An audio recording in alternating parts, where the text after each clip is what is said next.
Hello hi good morning सबैजनालाई र आजको ब्लग चाहिँ सुरु भइसकेको छ। सबैलाई ह्याप्पी दिवाली। दिवालीको अब आज चाहिँ ब्लग सुरु भइसकेको छ। हामी चाहिँ घर लागेको है त यी सबैजना चाहिँ यता बुवा पछाडि सबैजना चाहिँ हामी चाहिँ उफ्रारेन पनि छ यता पछाडि फेरि हाल है सबैजना हाम्रो चाहिँ यस्तै छ। अब हामी चाहिँ लागेको गान्तोकको हल्का फुल्का जाम छ। बिहानको पख हो। बिहान कति बज्यो भने हामी चाहिँ यहाँबाट 9 बजी हिँडेको र ओके गाइस सबैजनाले हेर्नु होला अन्तिमसम्म चाहिँ एकदम रमाइलो भिडियो हुनेछ। आज चाहिँ घर लागेको सबैलाई ह्याप्पी दिवाली भन्दै तपाईहरु पनि एकदम स्टारबाट आउनु हुँदैछ भने तपाईँलाई पनि ठिक छ। यहाँ सिङताम बजार आइपुगेको तेलसेल पनि लगाइयो। अब हामी चाहिँ माथिल्लो बाटो शीतल बाटो चाहिँ लाग्ने भयो। यता बुवा पनि हिरो चढ्कै भइहालेको छ। आजको मुख्य अतिथि यता हाम्रो तर सिङताम बजार त एकदमै जाम रहेछ। जाम जाम जाम खतरनाक जाम छ। दसैँले होला ए दिवाली अब दसैँ एउटै हो।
ल तिमी तारको आइपुग्यो है। हामी चाहिँ कोही म गाडीभित्रैबाट देखाइदिनेवाला छु। घोडा रहेछ बलियो हो र लुट्यो नि हो घोडा कहीँमा चढ्यो ठिकै होला बक्कै ल्याएको होला के तिमी जुगा टिप्दैछ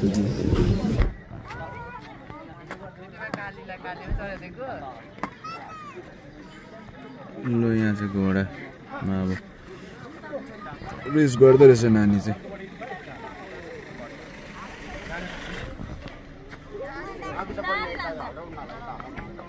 भाइ दाजु लङ राइड हो कि सर्ट बस्न लङ राइड गरेको एकछिन उनीहरु त्यहाँ हाल्ने र दुईजना छ कि मैले खिचेँ। ल अब हामी चाहिँ यहाँनिर चिया खानेमा बसेको छु। यहाँ आएपछि चिया खानु भन्ने एउटा नखाइ हुँदैन नि त चिया फेरि। ल एउटा चिया पनि आइसकेको कुरा हो। यहाँ यस्तो घन्टा चाहिँ दामी आउनेछौँ। ल अब हामी चाहिँ चिया खानेमा गइरहेछ। यहाँको चिया चाहिँ एकदमै मिठो हुन्छ। तिमी टीको चिया चाहिँ नामै तिमी टी हो। दार्जिलिङ उयो छ नि एमजी रोडको अस्तिसँग आउँदा खाइन् हाम्रो चाहिँ के को दार्जिलिङ उयसमा खाइबस्छ हामी त यसो ल भन न तिमीले त खाइरहनु आएन त भने चिया भने त र चिया। ल अब हामी यहाँनिर सब्जी किन्नु आएका छौँ। यो चाहिँ दामथाङ रोडमा हो। एकदम रमाइलो करोडको छ त हौ सब्जी त करोडको सुक्खा होला त हौ नबिजाको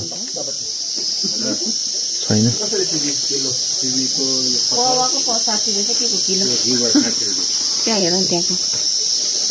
नबिजाको लैजाउँ न पानीमा अलिक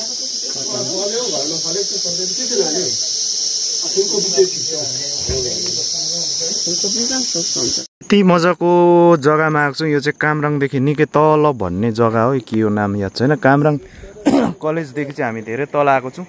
यो बेसी ओह्रालो भएर एकछिन हामी चाहिँ यहाँ चाहिँ रेस्ट गर्ने भयो। ल यस्तो मजाको छ। यहाँ चौतारा पनि बनाइदिएको रहेछ है। त्यति मजाको चौतारामा चाहिँ हामी चाहिँ यहाँ चाहिँ बसेर सुटिङ गर्दैछ है। ल अब यहाँको म फोटो खिच्नेवाला छु।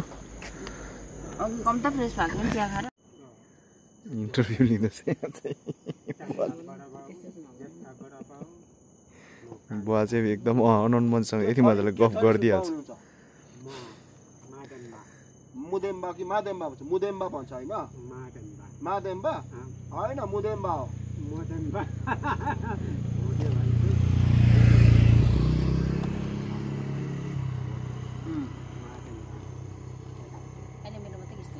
कुरा आउँछ। अब हामी चाहिँ यहाँ चाहिँ बस्दै गफ गर्दै यहाँ कटुसको जग्गामा पुग्यो। कटुस जम्मै झरेको रहेछ। कटुस हो, कटुसको चाहिँ हो खाने कटुस। इस कत्रो रहेछ कटुस। आच्छा घोच्दोसँग घोच्यो नि त।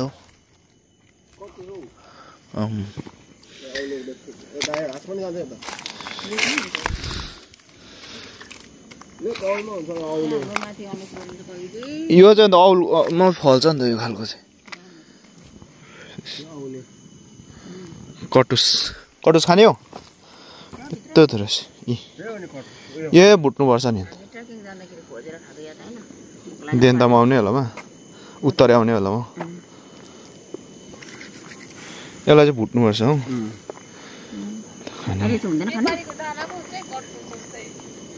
कटुसै हो, काँडाले घोच्यो यहाँ। हामी चिन्छौँ नि।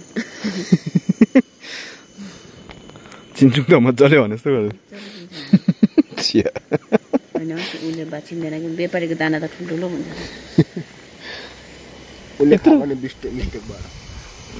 बोर्ड चाहिँ सानो रहेछ कि।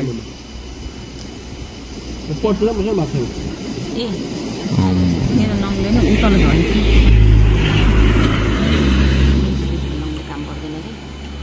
झर्यो। खायो भने मलाई देखाएर ऊ पो खायो फेरि।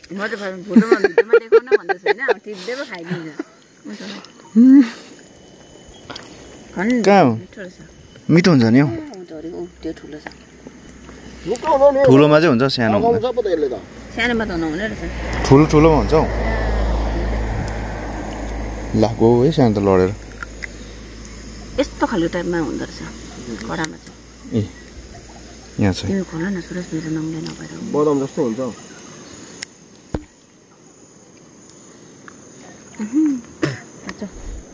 काँचो त मिठो। ल ओइ इसा यहाँ हेर त टेस्ट। हो के हो? यो चाहिँ कटुस होइन। यस काँडा घोच्दै निकालेको कस्तो।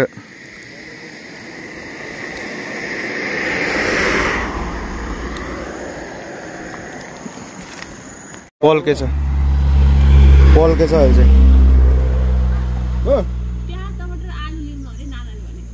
पैसा जिपे गरिदिनु भयो। अहिले चाहिँ यहाँ खिच्दैछ। यहाँ चाहिँ अहिले आफै खोज्दैछ। अघि अलिकति पल्काइदिएको थिएँ, आफै खोज्न आयो। हाम्रो त किन्ने दोकान किन्ने जग्गा छैन भन्नु नि। सिकिप है हामी आइपुगेको है।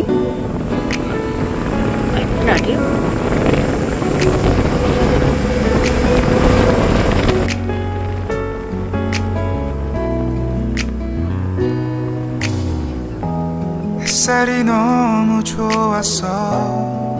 그냥 모두 좋았어. 널 만나서 모든 게 다 잠에서 깨어나서 휴대폰을 먼저 보게 돼. 참 많이 변했다는가. 세상에서 제일 행복한 순간 널 만나고 매일 겪게 돼 매일은 감사하죠 그대가 곁에 있어서 언제나 오늘 갓길 기도해요 그대와 함께라는 건 영원한 축복 같아서 오늘도 널 바라보며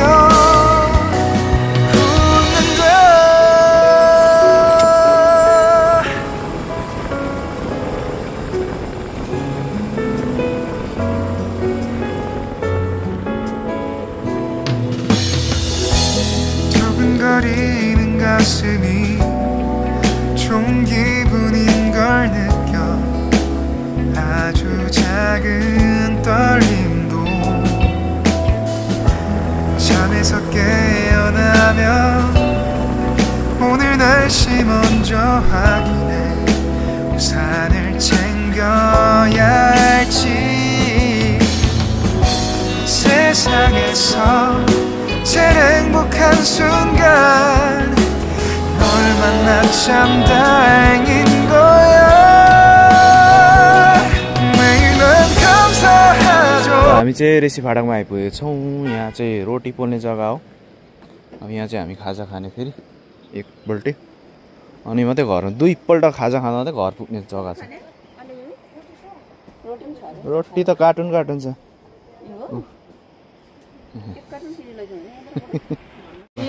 अब हामी चाहिँ यहाँ खाजा खाँदैछ हुन्छ मिठो अन्त दामी हुन्छ नि दामी ल त गाइस अब घर पनि आइयो अब रात पनि परिहाल्छ हाम्रो घरमा आइपुग्दाखेरि चाहिँ खानासाना खाएर चाहिँ अब ढल्किएको अघि नै आएको अघि त्यही भन्दाखेरि पनि 1-2 घन्टा भइहाल्यो आजको चाहिँ भ्लग के कस्तो रह्यो सबैजनालाई अन्तिमसम्म हेरिदिनु भएकोमा धेरै धेरै धन्यवाद र भोलिदेखि चाहिँ फेरि कन्टिन्यू भ्लग आउनेछ सबैजनाले साथ सपोर्ट दिनु होला okay by by good night